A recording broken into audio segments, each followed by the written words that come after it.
आ, मान जी, लखा मेलों में शुमार कल नागनाथैया लीला संपन्न होगी, तो क्या विशेषता है इसकी? ऐतिहासिकता क्या है? धार्मिकता क्या है? देखिए, ऐतिहासिकता क्या है, गोस्वामी जी महाराज का शुरू किया हुआ ये लीला है। और अखाड़ा गोस्वामी तुलसीदास इस लीला को कंडक्ट करता है।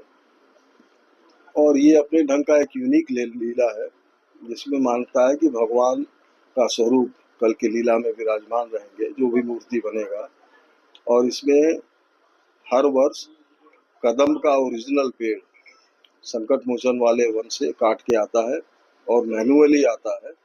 और यहाँ पे घाट पे री रेक करते हैं। उस पे से भगवान, कल गंगा जो है यमुना में परिवर्तित हो जाती है।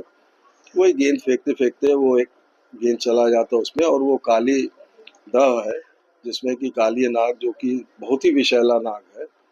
और उसके विष की वजह से उस जल का कोई उपयोग नहीं कर पाता, और इतना विषैला है कि उसके वाष्प से भी चिड़िया मर के काली दह में गिर जाती थी।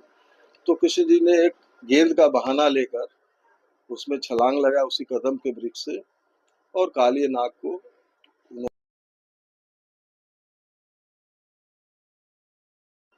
एक अच्छा जगह दिया, रमणक द्वीप, वहां पर भेज दिया, उसको उद्भासित किया।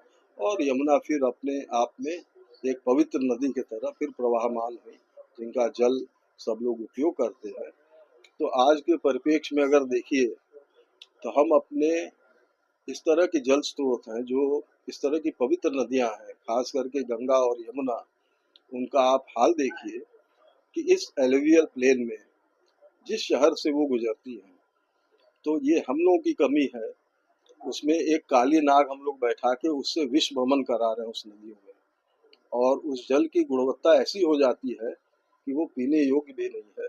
तो हम लोगों को ऐसे नालों का, जो कि काली नाग के रूप में इन नदियों को प्रदूषित कर रहे हैं, ये तो सबकी सबके लिए एक जीवन का माध्यम है। और लगभग 40 करोड़ की आबादी इन दो नदियों पे पलती है।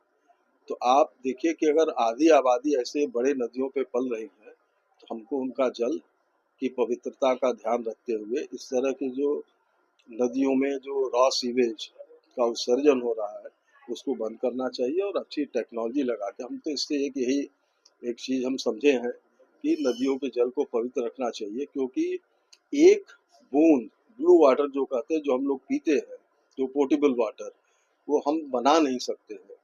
लेकिन अगर उसमें आप रॉ सीवेज और ये इंडस्ट्रियल इफ्लुएंट्स ये सब डालेंगे, तो आप पूरा स्पॉइल करेंगे। और ये देखिए, धीरे धीरे इसका ग्राउंड वाटर में भी विस्तार हो रहा है। तो हम तो देख रहे हैं कि लीला से बहुत कुछ सबक भी लिया जा सकता है। और हम तो थोड़ा प्रदूषण की तरफ हम लोग चूंकि काम करते हैं संकट मोचन फाउंडेशन से, इसलिए हमने मेंशन कर दिया है। लेकिन ये जरूर है कि भगवान का कल स्वरूप आप लोगों को दिखेगा।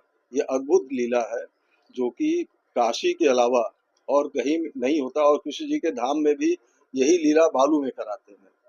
तो ये बहुत रिस्की भी है। और 450 से ऊपर वर्षों से ये चला आ रहा है, गोस्वामी जी का शुरू किया हुआ है। आप देखिएगा, ये अद्भुत होगा। और पूरा काशी एक तरह से उमड़ पड़ता है इसी तुलसी घाट पर इस लीला का वो दृश्य देखने के लिए, भगवान का दर्शन करने के लिए। इसमें कोई किसी को इनवाइट नहीं करता है। डेट भी इसके एकदम स्ट्रीमलाइन है। ये दिवाली के बाद चौथ के दिन ये लीला आयोजित होता है। तो इस बार ये 5 तारीख को पड़ रहा है। उसकी तैयारी अभी से शुरू हुई है, लेकिन सारा इम्प्लीमेंटेशन कल ही के दिन होगा।